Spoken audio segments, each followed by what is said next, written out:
শোনো, এই রাত্রিবেলা ঠান্ডায় ব্যালকনিতে গিয়ে তোমাকে সিগারেট খেতে হবে না, তুমি ঘরেই খেও, আমার কোনো অসুবিধা নেই। অত সকালবেলা তোমাকে বাজার যেতে হবে না। না না, আমি চলে যাব, আমি সব বাজার করে নেব। শপিং? না না, আমার ওসব শপিং টপিং করতে ভালো লাগে না।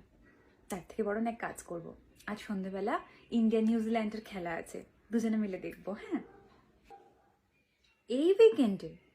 না না, এই উইকেন্ডে হবে না। এই উইকেন্ড তো তোমার মাকে নিয়ে কালীঘাটে যাব পুজো দিতে। তার থেকে বরং তুমি এক কাজ করো, তুমি বন্ধুদের সঙ্গে চলে যাও। কতদিন না বলো তো ওরকম একটা ব্যাচেলার ব্যাচেলার ফিলিং হয় না? আর শোনো, আমার কাছে কিন্তু ওই আলমারিতে টাকা রাখা আছে, ওই টাকা থেকে একটা ভালো স্কচ কিনে নিয়ে যাবে, শুধু বন্ধুদের পয়সা খেও না যেন। শোনো, কালকে বাবাইয়ের প্যারেন্টস টিচার মিটিং আছে, তোমাকে যেতে হবে না। না না, অত সকালবেলা তুমি উঠে কি করবে? একটা দিন ছুটি পেয়েছো, বাড়িতে বসে ল্যাদ খাও, ফেসবুক করো, টুইটার করো, একটু মজা করো। আমি চলে যাবো, আমি সব ম্যানেজ করে নেব। আমি কিন্তু সংসারের সব খরচা মোটামুটি সব দিয়ে দিয়েছি, এবার থেকে আমি ওটা দিয়ে দেবো। এই যেমন ধরো গ্যাস, ইলেকট্রিসিটি, তারপরে ফোন, কাজের লোকের মাইনে, তারপরে হচ্ছে আমাদের ওই যে গাড়ির ইএমআইটা আছে, সব আমি দিয়ে দেবো।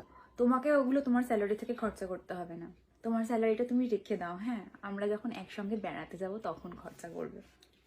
বাপের বাড়ি? এখন বাপের বাড়ি গেলে কি করে চলবে, সংসার কে দেখবে? আমি বাবা মার সঙ্গে ভিডিও কল করে নেবো, তুমি চিন্তা করো না। এই শোনো, কতদিন বন্ধুদের ডাকো না বাড়িতে, কালকে সন্ধ্যেবেলা ডাকো না, অনেকদিন দেখা হয় না। না না না, সুইগি করতে হবে না, আমি চিকেন পকোড়া আর কাবাব বানিয়ে দেবো। আর ওই মেয়েটাকে ডেকো না, ওই যে তোমার অফিসে যার উপর তোমার ক্রাশ আছে, কি জানো, জিনার না কি নাম, মজা হবে। তুমি সারাদিন শুধু আমাকে কেন ফোন করো বলো তো? একটু এক্স গার্লফ্রেন্ডেরও তো ফোন করতে পারো। ওই যে তোমার 3 নম্বর গার্লফ্রেন্ড, ওই যে কি যেন নাম ছিল, সংযুক্তা, ওর ফেসবুক প্রোফাইলে দেখলাম লিখেছে ফিলিং স্যাড, মনে হয় ভালো নেই, একটু ফোন করে খবর নিও।